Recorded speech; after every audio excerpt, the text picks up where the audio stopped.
Hello everyone, हरे कृष्णा, राधे राधे, श्री हरिदास, बोलिए भक्तवत्सल भगवान की जय। राधे राधे, हरिओम। कैसे हैं आप सब? आई होप आप सब ठीक होंगे, अच्छे होंगे और कृष्ण की शरण में होंगे।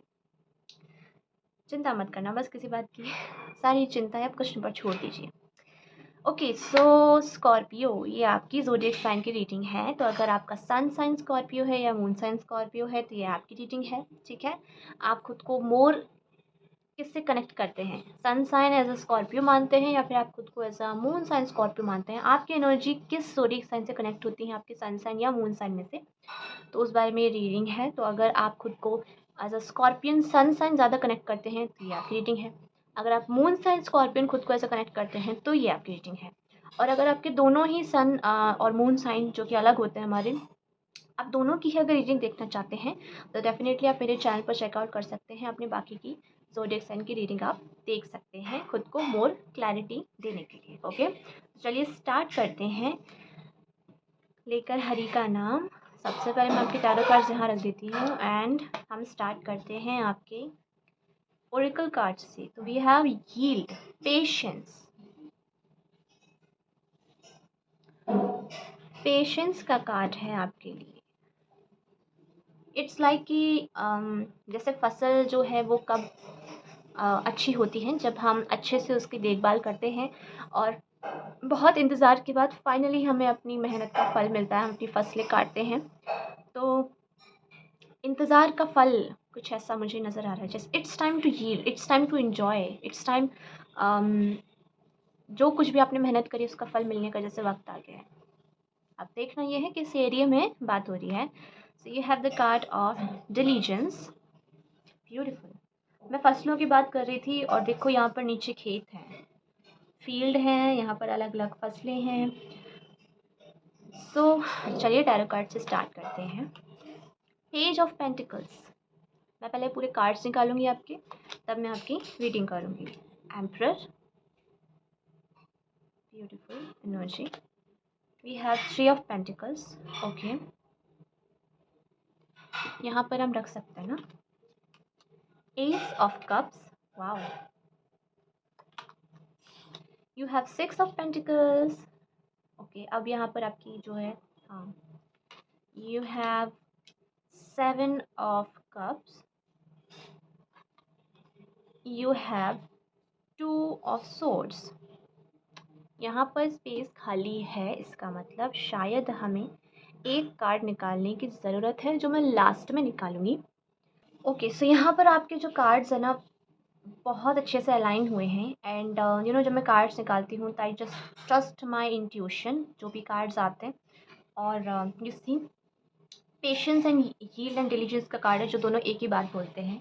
डिलीजेंस को मैं थोड़ा सा एक्सप्लेन करती हूँ इस कार्ड को आपको। यहाँ पर ये जो कार्ड है ये आपको क्या बता रहा है? ये बता रहा है कि इस कार्ड की जो स्टोरी है वो ये है कि कभी कभार हम कुछ खेतों को ऐसे ही छोड़ देते हैं। एक फसल होने के बाद उसमें तुरंत दूसरी फसल नहीं लगाई जाती है, कुछ टाइम तक उसको ऐसे ही छोड़ देते हैं ताकि उस मिट्टी की अपनी न्यूट्रिएंट वापस से रिजुवनेट हो सके, एक थोड़ा सा वाइल्ड लाइफ वहाँ पे ग्रो कर सके, थोड़ी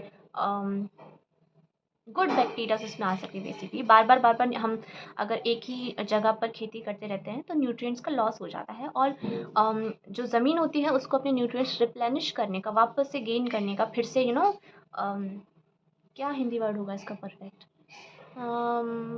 मुझे नहीं आता रहा अभी वापस से खुद को रिजुवनेट भी इंग्लिश वर्ड है। Really can't remember. खुद से मतलब पहले जैसा रिफ्रेश एक तरीके से होने का टाइम नहीं मिलता है अगर हम बार बार एक ही खेत पर क्रॉप करते रहते हैं बिना उसको ब्रेक दिए। ठीक है, तो जनरली क्या होता है कि हम उस खेत पर खेती करते हैं, कुछ टाइम के लिए उसको छोड़ देते हैं, जैसे उसके न्यूट्रिएंट्स कुछ टाइम बाद अपने आप रिप्लेनिश हो जाए, फिर हम उस पर खेती करते हैं। और ये जो पेशेंस और ये जो हम धीरज रखते हैं, इस वजह से क्या होता है, जो हमारी नेक्स्ट फसल होती है उसका आउटपुट बहुत अच्छा होता है। वो फसल जो हमें 10 गुना ज़्यादा देकर जाती है एज़ कम्पेयर टू कंटिन्यूसली बार बार एक ही ज़मीन पर बिना ब्रेक के फसल उगाने से। ठीक है, बार बार आप फसल उगाओगे तो क्या होगा, फसल तो अच्छी हो सकती है लेकिन आपको उतना मुनाफा ना दे, उतने अच्छे बीज ना आए, उतना अच्छा गेहूँ ना पैदा हो, उतना अच्छा अनाज ना पैदा हो, क्वालिटी ना अच्छी हो, बार बार डिजीज़ हो जाए, बहुत बार बार हम फर्टिलाइज़र छिड़कें तो उससे क्या होता है, सॉइल ख़राब हो जाती है। ओके। तो कभी कभी फसल अच्छी करने के लिए हम कुछ टाइम तक ज़मीन को ऐसी खाली छोड़ देते हैं जिससे वो खुद अपने आप को रिजुविनेट कर सके, और उसके बाद हम उसके ऊपर फसल करें तो जो है हमें, जो हमने इतना धैर्य रखा, इतना धीरज रखा, हमने वेट किया, उसका जो हमें फल है ना बहुत फिर अच्छा मिलता है। तो यहाँ पर पेशेंस रखने से हमें क्या मिलता है, यील्ड, हमें उसका मुनाफा बहुत अच्छा होता है, हमें जो यील्ड होती है वो बहुत अच्छी होती है, हमें जो पैदावार होती है फसलों की वो बहुत अच्छी होती है। तो यहाँ पर एक एग्जांपल यहाँ पर फसल का लिया गया है, लेकिन इस चीज़ को अपनी लाइफ में आप कैसे अप्लाई करेंगे वो देखिए। मैं यहाँ पर देख पा रही हूँ कि यहाँ पर ना मुझे आपका आउटकम नज़र आ रहा है, ठीक है, कि क्या आपको मिलेगा। लेकिन उससे पहले फ़ोकस यहाँ पर बहुत ज़्यादा किस चीज़ पर ज़ोर दिया जा रहा है, वो इस चीज़ पर ज़ोर दिया जा रहा है यहाँ पर आपके लिए स्कॉर्पियो, कि नेक्स्ट मंथ जो है शायद आपने किसी चीज़ पर बहुत ज़्यादा पेशेंस रखा है, वेट किया है उस चीज़ का। और जब हम किसी चीज़ पर वेट करते हैं तो हम जो है परसिस्टेंस, अपनी कंटिन्यूटी बनाकर रखते हैं, ठीक है। एक एक परसिवरेंस रखते हैं, परसिस्टेंटली उस पर काम करते हैं, ठीक है। हम, जैसे आप किसी एग्ज़ाम की तैयारी कर रहे हैं तो आपको पता है कि आज अगर मैं मेहनत करूँगा या करूँगी तो मुझे रिज़ल्ट 4 महीने 5 महीने बाद दिखेंगे। अब अगर कोई दूसरा बच्चा है तो वो क्या करेगा, एग्ज़ाम से 1 महीने अगर पहले पढ़ेगा तो उसको उतना अच्छा रिज़ल्ट नहीं मिलेगा, क्योंकि उसने एक तो कंटिन्यूटी नहीं रखी, ठीक है, कंटिन्यूअस उसने काम नहीं किया। दूसरा, उसके अंदर पेशेंस या फिर अपने काम के प्रति फ़ोकस होना, ये उसके अंदर गुण नहीं है। तभी उसको जो रिज़ल्ट मिलेगा वो उतना अच्छा नहीं मिलेगा, ठीक है। कोई चीज़ आप लंबे टाइम तक जब कर रहे हो, उसमें मेहनत लगा कर कर रहे हो तो उसका रिज़ल्ट भी अच्छा मिलता है। लेकिन यहाँ पर आपसे क्या बोला जा रहा है कि आप ज़रा-सा देखिए कि किन, कभी-कभार ना हमें रिस्क नहीं लेना होता है, कभी-कभार एकदम से जंप स्टार्ट नहीं करनी होती है कुछ चीज़ें। कभी-कभार हमें स्लोली चीज़ें लेकर जानी चाहिए लाइफ़ में। और आपके लिए यही मंत्र आ रहा है कि आपकी लाइफ़ में चीज़ें जो स्लो गई हैं, ठीक है, और उन पर आपने वेट किया है, उन पर आपने इंतज़ार आपका रहा है, बहुत पेशेंस रखा है, पूरे डिलिजेंस के साथ, फ़ोकस के साथ, बहुत परसेवरेंस आपने दिखाया है, तो डेफ़िनेटली उसका फल भी आपको उतना ही मिलेगा जितना, जब फसल होती है एक ब्रेक के बाद तो 10 गुना आपको मुनाफ़ा देकर जाती है, तो उसी तरीके से आपको बहुत ज़्यादा एडवांटेज होगा इस चीज़ का, ठीक है। और वो मैं यहाँ पे देख पा रही हूँ पेज ऑफ पेंटिकल्स के रूप में, जिससे आपका जो किया हुआ कर्म रहा है, आपने जो भी पेशेंस दिखाया है या फिर जो कुछ भी दिया है अभी तक, ठीक है, इंतज़ार के रूप में आपने दिया है, हार्ड वर्क के रूप में आपने दिया है, उसका रिज़ल्ट मिल रहा है आपको। 6 ऑफ पेंटिकल्स जो है वो गिव एंड टेक की एनर्जी होती है, and more than give and take, it is an energy of charity, देने वाली एनर्जी है। तो यहाँ पर आपको दिया जा रहा है, that's what I can feel, ठीक है। आपके ओके, यहाँ पर मुझे इंस्टेंटली एक मैसेज और आ रहा है कि किसी चीज़ को लेकर जो आपका ड्रीम रहा है या फिर आपने जो पाने के लिए जो मेहनत करी है ना, हो सकता है आप कभी हताश भी हो जाएँ, तो आपको होप नहीं छोड़नी है, उम्मीद बिल्कुल नहीं छोड़नी है। जैसे आप कर रहे हैं, बिल्कुल उतनी मेहनत से काम कीजिए, पूरी मेहनत से, एंड पेशेंस रखिए, ठीक है?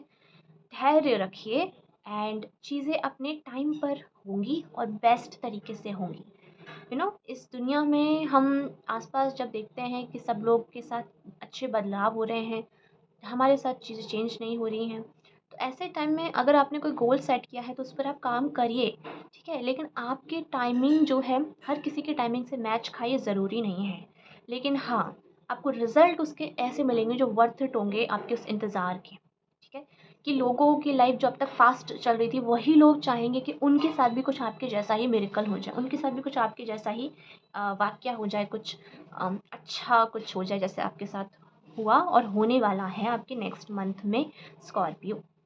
सबसे पहली चीज़ जो आपके लिए होगी, मुझे यहाँ पे लग रहा है किसी के साथ ना आप मिल बाँट कर काम कर रहे हो, कोलैबोरेशन हो रहा है आपका किसी के साथ, ठीक है? अम, हुँ, किसी का कोई आइडिया है, किसी की कोई बातें हैं, या तो आपका आइडिया है जो आप इम्प्लीमेंट कर रहे हो या फिर किसी और का आइडिया है जो आप इम्प्लीमेंट कर रहे हो, ठीक है? और मिलकर काम हो रहा है यहाँ पर, और मैं स्टेबिलिटी देख पा रही हूँ, एम्परर का कार्ड है तो डेफ़िनेटली आपको स्टेबिलिटी मिल रही है, यानी कि कुछ घबराने वाली बात नहीं है, मतलब ऐसा कुछ फल मिलना जो आपके लंबे समय तक आपको स्टेबिलिटी देकर जाए। एस ऑफ कप्स का कार्ड है तो कोई इमोशनली आपकी लाइफ में न्यू बिगिनिंग हो सकती है, जैसे कोई नया रिश्ता आ जाना। एंड यू नो ये जो पूरा यहाँ पर कॉम्बिनेशन है, ये मुझे ये भी बताता है इन कार्ड्स का कि आप जो है अपनी लाइफ में क्या चीज़ें रखते हो और क्या चीज़ें नहीं रखते हो, वो भी मायने रखता है। जब आप इतना फोकस होकर डिलीजेंसली पेशेंटली किसी चीज़ पर काम करते हो, तो आप जो है अपनी लाइफ से डिस्ट्रैक्शंस कम करते हैं, तभी आप काम कर पाते हैं, तभी आप इंतज़ार कर पाते हैं। अगर आप बार बार डिस्ट्रैक्टेड होते रहेंगे लोगों की बातों से, तो आपका मनोबल टूट जाएगा और फिर आप अपने गोल पर काम नहीं कर पाएंगे। आप इंतज़ार नहीं कर पाएंगे तो आपको फिर फल नहीं मिलेगा। ठीक है, तो उससे क्या होगा, आपको नुकसान होता है। तो यहाँ पर आपसे बोला जा रहा है कि चाहे रिश्तों में हो या लाइफ के किसी भी एरिया में, डीक्लटर करो। जो आपके काम का नहीं है, जो आपको अपलिफ्ट नहीं करता है, उसको हटाओ अपनी लाइफ से। अभी के लिए हो सकता है आपको लगे कि ये ठीक नहीं है या फिर मुझे दुख हो रहा है, लेकिन लॉन्ग टर्म में मैंने कहा ना 10 गुना ज़्यादा मुनाफा होना, वो आपको बिल्कुल वैसा ही फ़ायदा देकर जाएगा। एकदम 10 गुना जैसे आपके लिए बेटरमेंट में काम करेगा। आपकी लाइफ से कोई भी कैसे भी लोग जो आपके लिए सर्व नहीं कर रहे हैं अच्छे के लिए, उन्हें हटा दीजिए। आपकी कोई बुरी आदत जो आपको अपने गोल तक नहीं पहुंचने दे रही है, या फिर आपको डिस्ट्रैक्ट कर रही है, या फिर आपका मनोबल गिरा रही है, उसको हटा दीजिए। ठीक है, ये बहुत एक प्रोसेस होता है। And it is not easy, I understand it completely. आसान नहीं होता, लेकिन एक इंसान जिसमें पेशेंस होता है ना, वो ये चीज़ें करता है, क्योंकि वो ये बात समझता है कि धीरे धीरे करके चीज़ें अपने आप अलाइन हो जाती हैं, अपने आप अपने एक असली रूप में आ जाती हैं। जब एक आर्टिस्ट एक पेंटिंग करता है तो वो चुटकियों में नहीं बनती। जितना पेंटिंग स्लोली बारीकियों पर ध्यान देकर होगी, उतनी ही वो अच्छे से निखरती है। तो स्कॉर्पियो बिल्कुल उसी तरीके से आपकी लाइफ में भी बारीकियों पर ध्यान देना और धैर्य रखना, हिम्मत बनाकर रखना, अपने गोल पर फोकस होना और इस प्रोसेस को एंजॉय करना, और ये भरोसा रखना कि ये सब कुछ एक दिन वर्थ इट होगा। ये आपके लिए यहाँ से मैसेज है नेक्स्ट मंथ के लिए। ठीक है, तो यहाँ पर मैं आपके लिए मॉनेटरी गेन देख पा रही हूँ, जैसे आपको पैसा मिले। ठीक है, स्टेबिलिटी मिले, कोई पोजीशन आपको मिल सकती है। ठीक है, कोई ओहदा आपको मिल सकता है जिसमें आपको बहुत आपकी तारीफ हो, लोग आपके लिए वाहवाही करें, और ये आपके कुछ सपनों में से कोई एक सपना भी हो सकता है जो पूरा हो जाएगा। ये जो कार्ड एस ऑफ कप्स वाला खाली है, इसको फिल करते, इस जगह को फिल करते। लेट्स सी स्कॉर्पियो के लिए यहाँ पर कौन सा कार्ड आना चाहिए। This one, the lovers card. Okay, मुझे ये कवर करना पड़ेगा तो द यूट्यूब रूल्स की वजह से। मैं यहाँ पर यही फील कर रही थी, and thankfully we have the lovers card. Now it is much better. जैसा कि मैंने कहा कि आपकी लाइफ में हो सकता है इंतज़ार के बाद कुछ ढंग का कोई आपकी लाइफ में कोई रिलेशन आ रहा हो, कोई रिश्ता आ रहा हो जो आपको हेल्प करे इस प्रोसेस में। ठीक है, जिसके साथ एक यूनियन में आकर आप अपनी लाइफ में कुछ अच्छा जनरेट कर पाएँ, कुछ अच्छा आपको मिल सके। यस, तो डेफ़िनेटली आपकी लाइफ में कोई न्यू पर्सन, किसी के साथ कोई यूनियन, कोई नया रिश्ता एंटर हो सकता है। It is a brand new beginning, जो मैंने आपके लिए कहा था। एंड द लवर्स कार्ड यहाँ पे कंफर्म कर रहा है। तो आई कैन सी यूनियन में देख पा रही हूँ किसी के साथ आपका, आप मिलकर काम कर रहे हो उस चीज़ में। तो यस, तो प्लीज़ जैसे आपके साथ रेजोनेट हो वैसे आप लीजिएगा। ओके, यस, तो this is all that I am seeing for you my dear Scorpio, आपके नेक्स्ट मंथ के लिए। आई होप आपके साथ रीडिंग रेजोनेट करी होगी, यहाँ से कुछ गाइडेंस आपको मिली होगी। तो मुझे कमेंट सेक्शन में बताना ना भूलिएगा। और नहीं तो भी अगर आपने इस चैनल पर यहाँ तक अभी इस वीडियो को यहाँ तक देखा है, तो प्लीज़ कमेंट सेक्शन में हरे कृष्णा लिखकर ज़रूर जाइएगा। ओके, ताकि किसी भी बहाने से आप कृष्ण को तो याद करें। Thank you so much for watching this reading of yours. Hare Krishna, Radhe Radhe, Shri Haridas. बोलिए भक्त वत्सल भगवान की जय। बाय।